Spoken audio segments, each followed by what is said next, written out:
तो आज हम लोग सत्ता की साझेदारी जो टॉपिक हमारे यहाँ है सामाजिक विषय में, उसको समझेंगे। और ये टॉपिक इस लिहाज से भी बहुत महत्वपूर्ण है क्योंकि एग्ज़ाम में इस पर कोई ना कोई सवाल, प्रश्न जरूरी आता है।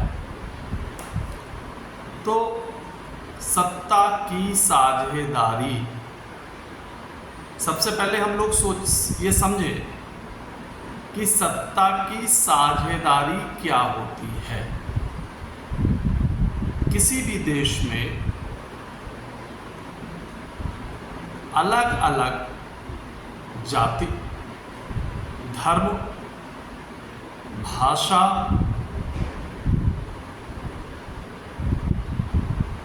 को मानने वाले या बोलने वाले लोग रहते हैं और इनको क्या कहते हैं? जाति के आधार पर भी समूह बनते हैं, धर्म के आधार पर भी समूह बनते हैं, भाषा के आधार पर भी समूह बनते हैं। तो इनको क्या कहते हैं कि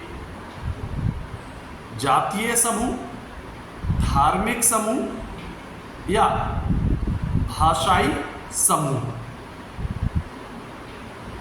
इन समूहों के जो लोग हैं किसी भी देश में, वो कम या ज़्यादा हो सकते हैं और कई बार उनको यह लग सकता है या वास्तव में होता भी है कि एक समूह को लगता है कि जो सरकार है हमारे मुल्क की, हमारे देश की, हमारे कंट्री की, वो दूसरे समूह को ज़्यादा तरजीह दे रही है या हमें तरजीह कम दी जा रही है, जिससे हमारा आर्थिक सामाजिक विकास नहीं हो पाया है, हमको तरक्की के समान अवसर नहीं मिल पा रहे हैं, नौकरियों में समान अवसर हमको नहीं मिल पा रहे हैं, या हम शैक्षणिक रूप से शिक्षा में, तालीम में, एजुकेशन में पीछे रह गए हैं। तो जो लोग पीछे रह गए हैं उनकी सदैव ये मांग रहती है कि उन्हें सरकार में, जिसके दूसरे रूप में कह सकते हैं हम सत्ता में, हमको भागीदारी मिले। हम अपने देश में देखें तो आज़ादी के बाद अनुसूचित जाति और जनजाति के लोगों के लिए संसद में, लोकसभा में भी आरक्षण दिया गया। उनके निश्चित संख्या में एमपी चुने जाते हैं, सिर्फ इसलिए क्योंकि अनुसूचित जाति और जनजाति के लोग पीढ़ियों से बहुत उपेक्षित रहे।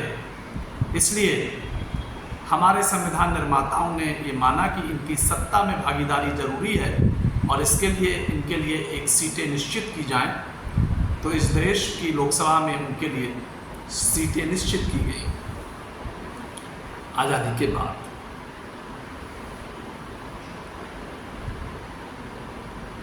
तो सत्ता की साझेदारी की आवश्यकता तब महसूस होती है जब किसी एक समूह को ये लगता है कि उनकी पर्याप्त भागीदारी नहीं है और उन्हें भागीदारी मिलनी चाहिए, ये उनका हक है। अलग अलग समय पर अलग अलग देशों में ये मसले, सत्ता की भागीदारी के मसले उठते रहे हैं और बच्चों, सत्ता की भागीदारी ना मिलने पर तमाम देशों में गृह युद्ध की स्थिति भी आई है। समूह आपस में। आज हम सत्ता की भागीदारी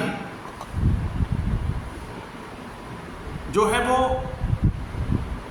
दो देशों के उदाहरण से समझेंगे और ये ऐसे उदाहरण है जिससे हमें फर्क भी समझ में आ जाएगा कि क्या उचित है, क्या अनुचित।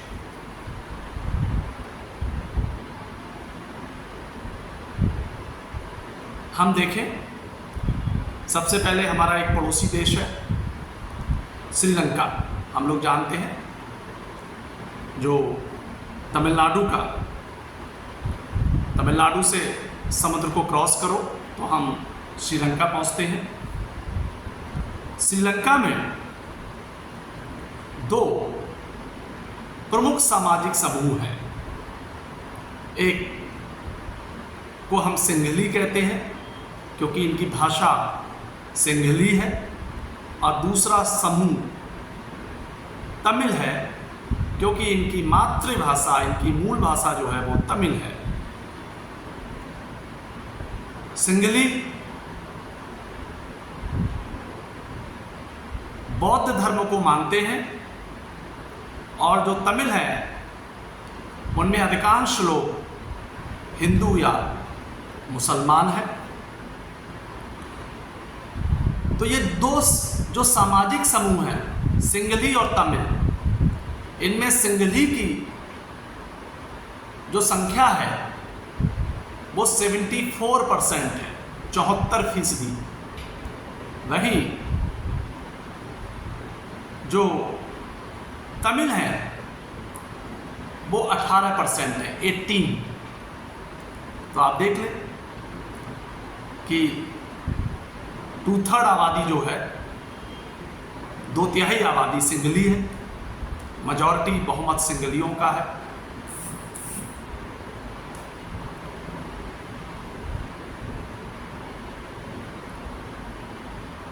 ये जो श्रीलंका है, ये 1948 में, जैसे हम लोग 1947 में आज़ाद हुए, ऐसे श्रीलंका जो मुल्क है वो आज़ाद 1948 में हुआ। और प्रारंभ से ही वहाँ बहुसंख्यकवाद जिसे कहते हैं, कि बहुसंख्यक कौन है? वहाँ सिंहली। तो वहाँ के राजनेताओं ने प्रारंभ से ही श्रीलंका में सिंहलियों का प्रभुत्व स्थापित करने की कोशिश की। इससे क्या हुआ? इससे तमिलों को ये महसूस होने लगा कि हम इस देश में रहते हैं, लेकिन हमारी बात यहाँ नहीं सुनी जाती, हमें यहाँ अधिकार नहीं दिए जाते। और इसकी एक वजह यह है क्योंकि लोकतंत्र में तो वोट होता है, लोकतांत्रिक व्यवस्था में वोट होता है। अब वोट मत सिंहलियों के पास ज़्यादा है, आबादी उनकी ज़्यादा है, तो सरकारें, राजनीतिक पार्टियां उनकी ही बात सुनती हैं। तो तमिलों ने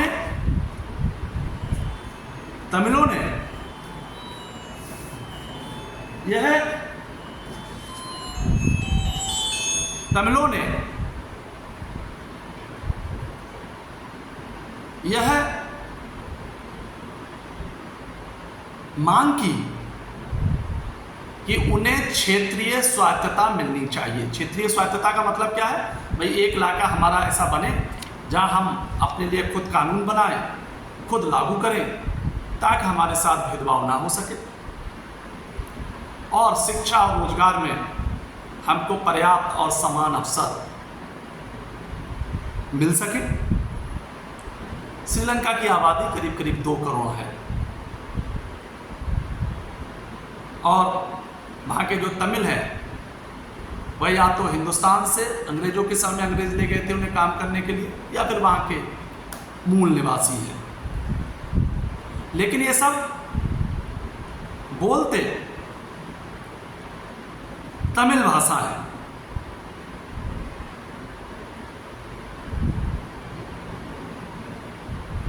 अब देखिए, वहां जो सिंहली समुदाय की राजनीति करने वाले हैं, जो जाहिर बात है आबादी की वजह से उनके नेता ताकतवर हैं। उन्होंने क्या किया? 1956 में जो सिंहली भाषा है, बहुत इंपॉर्टेंट तथ्य बच्चों आप लोगों के लिए नोट करना चाहिए, उन्होंने 1956 में सिंगली भाषा को वहां की राजभाषा घोषित कर दिया। इतना ही नहीं, सरकार ने यह भी फैसला किया कि वह बौद्ध मत, जो बौद्ध धर्म है, उसका संरक्षण करेगी और उसको बढ़ावा देगी। और इसके लिए बाकायदा संविधान में प्रावधान किए गए। जाहिर बात है, जब किसी एक समूह को, सामाजिक समूह को सरकार तरजीह देगी तो दूसरा समूह ये महसूस करने लगेगा कि उसकी उपेक्षा हो रही। श्रीलंका में जो सिंगली समूह है उसको तरजीह दी गई सरकार द्वारा, सत्ता द्वारा, तो तमिलों को ये लगा कि उनकी उपेक्षा की जा रही है। 18% लोग भी कम तो होते नहीं। तब क्या हुआ? तमिलों ने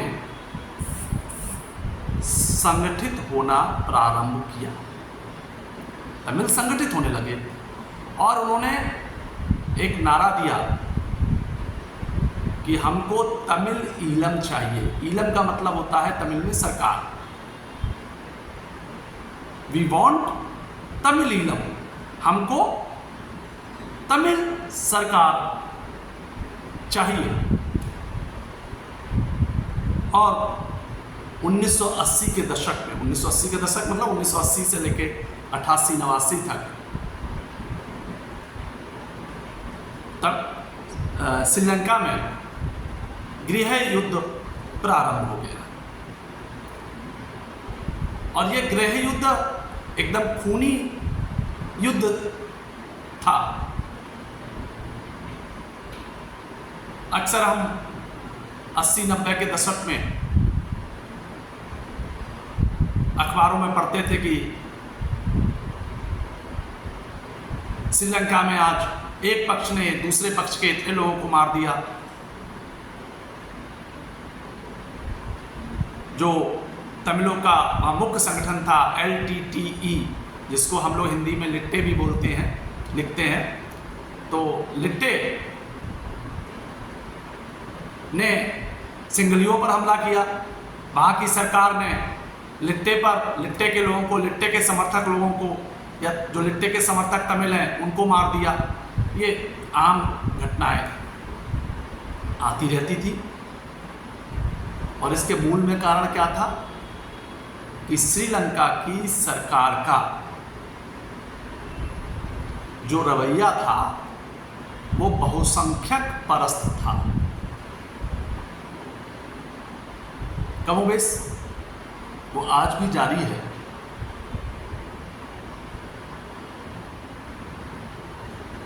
और इसका नतीजा क्या हुआ कि वहाँ लंबा गृह युद्ध चला, जो मानते हैं 2009 में समाप्त हुआ, क्योंकि लिट्टे के जो नेता थे बी प्रभाकरन, श्रीलंका की सरकार ने उनको मार गिराया। इसके बाद वहाँ LTTE लिट्टे संगठन कमज़ोर हुआ और ये माना जाता है कि अब वहाँ जो है वो अब शांति स्थापित है। तो देखिए, श्रीलंका में हमने देखा कि वहाँ की सरकार ने, तमिल वहाँ अल्पसंख्यक हैं, कम संख्या में हैं, तो वहाँ उन पर बहुसंख्यकों का प्रभुत्व वहाँ स्थापित करने की कोशिश की श्रीलंका में। सिंगलियों को विशेष दर्जा, विशेष सुविधा, नौकरियों में विशेष अवसर, उनकी भाषा को, राजभाषा, उनके धर्म को बढ़ाने का लिए संविधान में, बढ़ावा देने के लिए संविधान में व्यवस्था प्रावधान किए। और इससे क्या हुआ, इसका नतीजा क्या हुआ, वो अशांति में बदला। अब बच्चों भाई एक दूसरे देश का हम उदाहरण देते हैं, वो है बेल्जियम। बेल्जियम में भी अलग अलग भाषा समूह के लोग रहते थे। एग्जाम की दृष्टि से आपको नोट कर लेना चाहिए कॉपी में। इस वीडियो को सुनते हुए आपको कॉपी अपने सामने रखनी चाहिए, जिससे जो इम्पोर्टेंट फैक्ट आए उसको आप नोट कर लें। खासकर जो आंकड़े होते हैं, इससे अच्छा इंप्रेशन जाता है और आपको अच्छे मार्क्स मिलते हैं। बेल्जियम में मुख्य रूप से डच बोलने वाले लोग रहते हैं। आगे से मैं इनको डच भाषी कहूंगा, डच भाषी। तो डच भाषा बोलने वाले लोग यानी डच भाषी लोग श्रीलंका में ज़्यादा है, बेल्जियम में ज़्यादा है। इनकी संख्या करीब करीब 59% है। और 40% लोग, 40% लोग फ्रेंच बोलते हैं। 59% डच भाषी हैं और 40% लोग फ्रेंच भाषी हैं, यानी वो फ्रेंच भाषा बोलते हैं। 1% लोग, 1% लोग जर्मन भाषी हैं। आगे से हम इसमें जब बात करेंगे तो डच भाषी, फ्रेंच भाषी और जर्मन भाषी लोग कहेंगे इन समूहों को। और आप समझ जाना कि फ्रेंच भाषी का मतलब है फ्रेंच बोलने वाले, डच भाषी का मतलब है डच बोलने वाले, जर्मन भाषी का मतलब है जर्मन बोलने वाले। और इनकी संख्या कितनी है? Dutch 59%, French 40%, German 1%। ये नोट कर लेना चाहिए आपको। आबादी बेल्जियम की करीब करीब 1 करोड़ है। इसकी राजधानी ब्रुसेल्स है।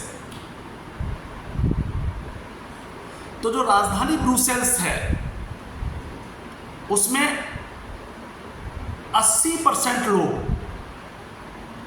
फ्रेंच भाषी हैं। आप लोग जानते हैं कि शहरों में ज़्यादातर संपन्न लोग रहते हैं।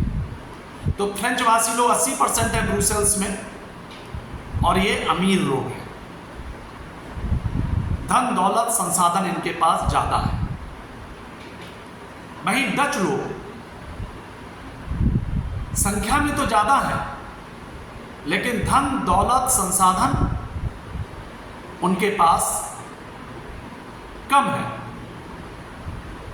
इससे क्या हुआ? डच लोगों में असंतोष पैदा हुआ कि संख्या में तो हम ज़्यादा हैं, लेकिन धन दौलत में जो है वो फ्रेंच भाषी लोग ज़्यादा हैं।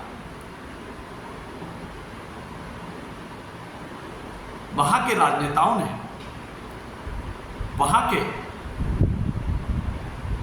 सरकार ने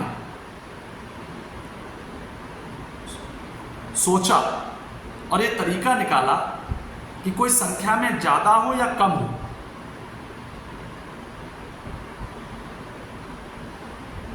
विकास के सबको समान अवसर मिलने चाहिए। धन दौलत कमाने के सबको समान अवसर मिलने चाहिए। शिक्षा में सभी लोगों को समान अवसर मिलने चाहिए। नौकरियों में सबको समान अवसर मिलने चाहिए। देश में कोई भी समूह, चाहे 59% हो, चाहे 1% हो या 40% हो, वो अपने आप को उपेक्षित महसूस ना करे। ऐसे कानून सत्ता के द्वारा बनाए जाने हैं, सरकार के द्वारा बनाए जाने हैं। तो उन्होंने इस समस्या से निपटने के लिए कि कोई भी अपने आप को उपेक्षित महसूस ना करे, सत्ता में सबकी एक समान भागीदारी रहे, इसके लिए कुछ तरीके निकाले और उनको लागू किया। आगे मैं आपको ये बताने जा रहा हूं कि वो तरीके कौन से थे। पहला तरीका था बच्चों कि उन्होंने 1970 से 1993 के बीच बेल्जियम में 4 संविधान संशोधन किए गए और इन संविधान संशोधनों में क्या बात थी आप देखिए। एक था जर्मन भाषी लोग, फ्रेंच भाषी लोग, डच भाषी लोग बेल्जियम के किसी भी कोने में रहते हों, वह अपनी अपनी सामुदायिक सरकार चुनेंगे। यानी फ्रेंच भाषी लोग अपनी एक सामुदायिक सरकार चुनेंगे, डच भाषी लोग अपनी एक सामुदायिक सरकार चुनेंगे, जर्मन भाषी लोग अपनी एक सामुदायिक सरकार चुनेंगे और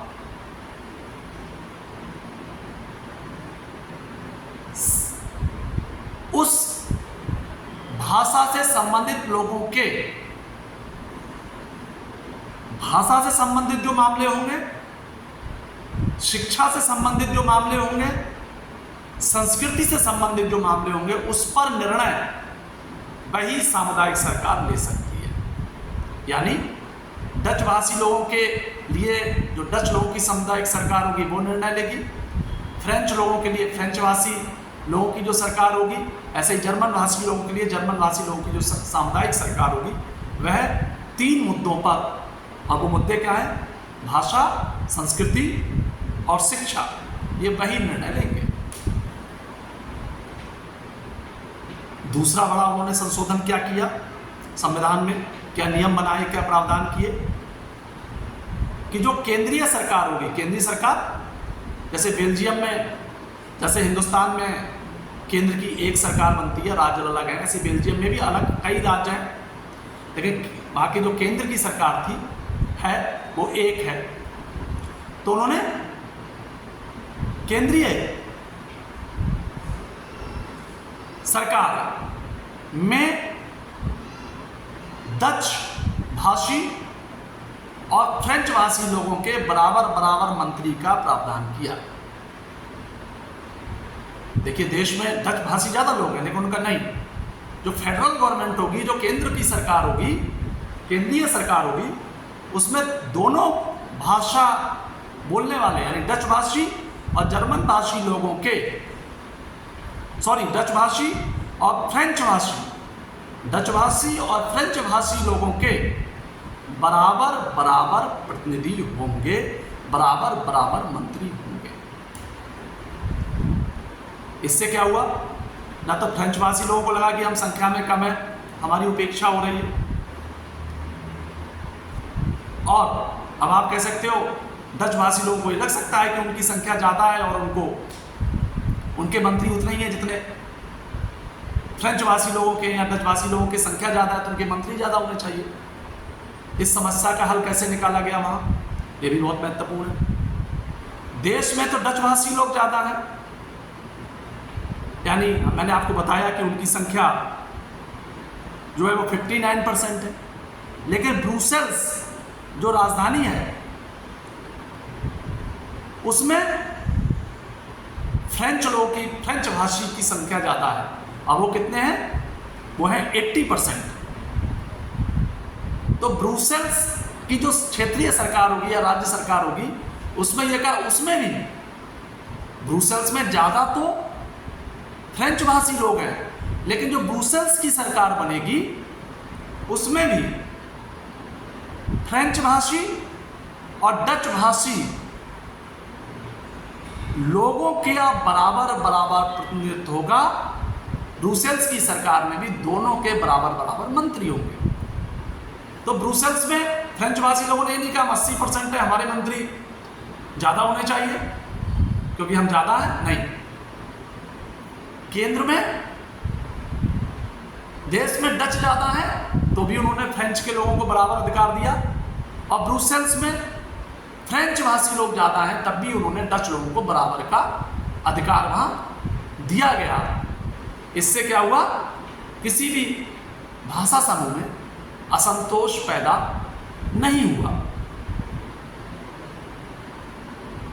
तीसरा उन्होंने बदलाव क्या किया कि भाई किसी में डच भाषी लोग ज़्यादा है, किसी हिस्से में देश के, बेल्जियम के जो फ्लेमिश इलाका है, फ्लेमिश, उसमें डच ज़्यादा है, ज़्यादातर वो लोग उस इलाके में रहते हैं। फ्रेंच लोग जिस इलाके में रहते हैं उसको वेलानिया कहते हैं, वेलानिया, किताब में आपके दिया है, देख लेना। वेलानिया लोग ज़्यादा है। वेलानिया इलाके में फ्रेंच लोग रहते हैं। तो वहाँ क्षेत्रीय सरकारें, जिसे हम हिंदुस्तान में, भारत में राज्य सरकार कहते हैं, वहाँ क्षेत्रीय सरकार जो बनी, क्षेत्रीय सरकारों को ज़्यादा अधिकार दिए गए। इससे क्या हुआ कि इलाके के लिहाज से भी वहाँ संतुलन, क्षेत्र के लिहाज से भी वहाँ संतुलन स्थापित हुआ और वहाँ की क्षेत्रीय सरकारें केंद्र सरकार के अधीन नहीं है। वो क्षेत्रीय सरकारें, जो इलाके विशेष की, राज्य विशेष की सरकारें हैं, वो अपने लिए महत्वपूर्ण कानून स्वयं बना सकती हैं। एक बार ये प्रावधान किया गया, पहला कि चाहे राज्य सरकार हो चाहे केंद्र सरकार हो, डच और फ्रेंच भाषी लोगों के बराबर बराबर प्रतिनिधित्व का, बराबर बराबर मंत्री होंगे। ब्रुसेल्स की सरकार में भी बराबर बराबर प्रतिनिधि होंगे, सरकार में बराबर बराबर मंत्री होंगे, डच भाषी और फ्रेंच भाषी। और एक प्रावधान में और महत्वपूर्ण किया गया, इससे पहले मैं बता चुका हूं कि सामुदायिक सरकार वहां बनाई गई, अलग अलग भाषी लोगों की, तीनों भाषी लोगों की, जर्मन भाषी, फ्रेंच भाषी, डच भाषी लोगों की अपनी अपनी सामुदायिक सरकारें, उनके विषय क्या हैं, किन पर वो अपनी राय देंगी या निर्णय लेंगी, वो मैंने आपको बताया। भाषा, संस्कृति और शिक्षा।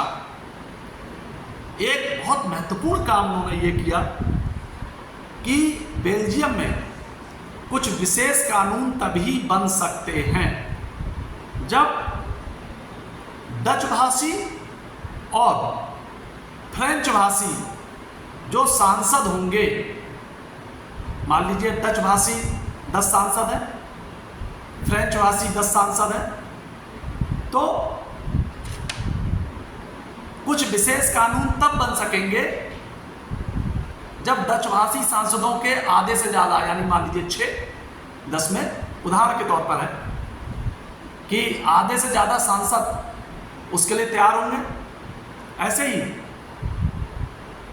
फ्रेंच भाषी जो सांसद हैं, उनके आधे से ज़्यादा सांसद, यानी उनका बहुमत उस कानून के लिए अलग अलग तैयार हो। यानी डच भाषी सांसद आधे से ज़्यादा ये कहते हैं कानून उचित है, फ्रेंच भाषी आधे से ज़्यादा सांसद कह दे कि ये कानून उचित है, वह कानून तभी उस देश में बन सकता है। इसका परिणाम क्या हुआ बच्चों कि वहाँ डच भाषी लोग हों या फ्रेंच भाषी हों या जर्मन भाषी लोग हों, ये जो भाषा समूह है, डच भाषा समूह, फ्रेंच भाषा समूह, जर्मन भाषा समूह, संख्या में इनके काफ़ी अंतर है। इसके बावजूद भी उन्होंने खुद को, किसी ने भी उपेक्षित महसूस नहीं किया, किसी को भी ये नहीं लगा उनके साथ सत्ता, राजसत्ता, सरकार भेदभाव कर रही है, और वहाँ बहुत समन्वय के साथ विकास की गाड़ी देश आगे बढ़ा। और बच्चों यही बात है, जब यूरोप के देशों ने, जो यूरोप के तमाम देश हैं, फ्रांस है, जर्मनी है, स्वीडन है, स्कॉटलैंड है, सॉरी स्कॉटलैंड तो अभी बाहर हो गया, कई देश हैं, फ्रांस है, जर्मनी है, इटली है, ये और भी तमाम देश हैं, स्पेन है यूरोप में, इन सब देशों की एक यूनियन है, यूरोपियन यूनियन। ये लोग मिलकर निर्णय लेते हैं। तो यूरोपियन यूनियन, मैंने स्कॉटलैंड ब्रिटेन का पार्ट होता है, लेकिन मैंने उसका नाम इसलिए मैं हटा दे रहा हूँ क्योंकि ब्रिटेन अभी यूरोपियन यूनियन से बाहर हो गया है कुछ ही समय पहले। तो जो यूरोपियन यूनियन बनी, उसकी राजधानी यूरोपियन यूनियन का जो मुख्यालय है, राजधानी नहीं, यूरोपियन यूनियन का जो मुख्यालय है वो बेल्जियम की राजधानी ब्रुसेल्स में बनाया गया, क्योंकि वहाँ शासन, सत्ता, सरकार, शांति, अमन, चैन, इस तरह का नियम बने कि वहाँ काफ़ी अमन चैन है। तो बच्चों, बेल्जियम की सरकार प्रभुत्ववादी नहीं थी, श्रीलंका की सरकार प्रभुत्ववादी थी। वो तमिलों पर सिंगलियों का प्रभुत्व स्थापित करना चाहती थी। उसका नतीजा क्या हुआ कि वहां गृह युद्ध हुआ और बेल्जियम ने इसका हल निकाला, सबको सत्ता में समान साझेदारी दी और इसका नतीजा क्या निकला कि वहां शांति स्थापित हुई। और इतनी शांति की यूरोपियन यूनियन ने जब अपना मुख्यालय बनाया तो वो बेल्जियम के ब्रुसेल्स में, जो वहाँ की राजधानी है, वहाँ अपना मुख्यालय बनाया। तो सत्ता की साझेदारी होती है। इन दो उदाहरणों से, श्रीलंका और बेल्जियम के उदाहरणों से हम समझ सकते हैं कि सत्ता की साझेदारी जब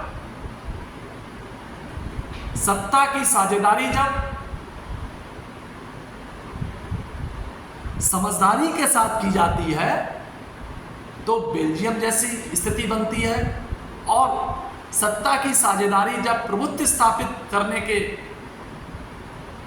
दृष्टि से